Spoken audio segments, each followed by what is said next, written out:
دیکھیے سر سید احمد خان، ان پر بہت ساری گفتگو ہوتی ہے اور ہوتی رہے گی اور ہونی چاہیے،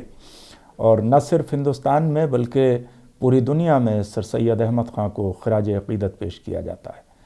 میں اگر یہ کہوں کہ پورے انڈین سب کانٹیننٹ میں یا انڈین سب کانٹیننٹ کے رہنے والے خاص کر مسلم کمیونٹی اگر آج یہاں سے لے کے یورپ تک، امریکہ تک، آسٹریلیا تک، افریقہ تک، دنیا کے مختلف سب کانٹیننٹ میں کوئی اچھا مقام حاصل کیے ہوئے ہے تو اس کا کریڈٹ سر سید احمد خان کو جاتا ہے۔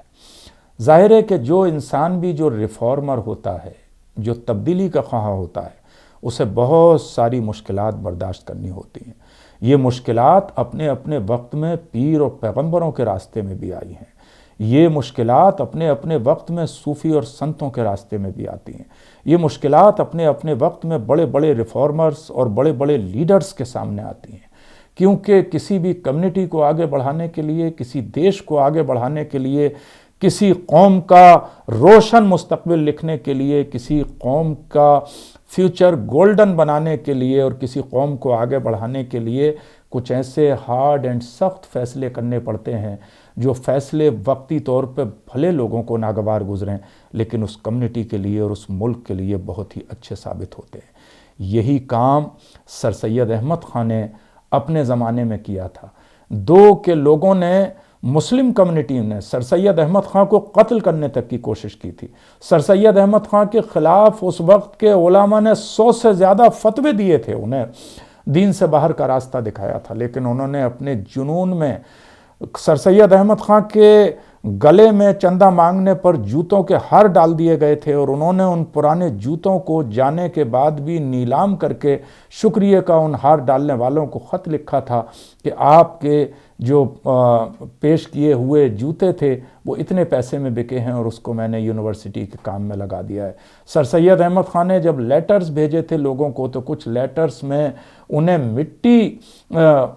لیٹرز میں جواب میں بھیجی گئی تھی۔ سر سید احمد خان نے ان کا بھی شکریہ ادا کیا کہ جو مٹی آپ نے لیٹر میں بھیجی تھی وہ مٹی یونیورسٹی کے بھراؤ کے کام آ گئی ہے۔ لہٰذا ہر مشکل سے مسکراتے ہوئے گزرنے کا نام سر سید احمد خان ہے، اور جب اس ویژن کے ساتھ کوئی شخصیت چلتی ہے تو وہ شخصیت کسی ایک قوم کو ہی آگے نہیں بڑھاتی بلکہ پوری تاریخ کو آگے بڑھاتی ہے، پوری کمیونٹی کو آگے بڑھاتی ہے،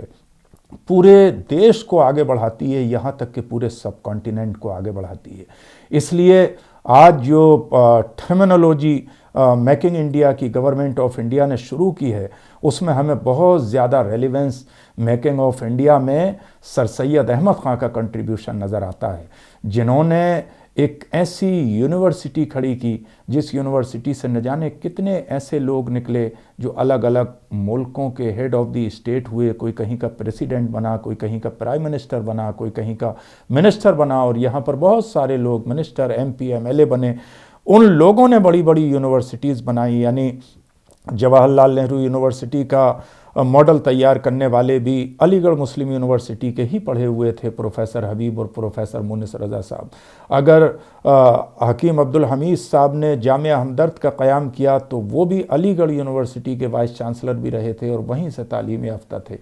اسی طرح سے اگر رامپور میں محمد علی جوہر یونیورسٹی بنائی گئی تو اس کے فاؤنڈر بھی اعظم خان صاحب اسی علی گڑھ یونیورسٹی سے آئے تھے۔ مولانا محمد علی جوہر نے گاندھی جی اور ڈاکٹر مختار احمد انصاری صاحب کے ساتھ مل کے اگر جامعہ ملیہ اسلامیہ کا فاؤنڈیشن رکھا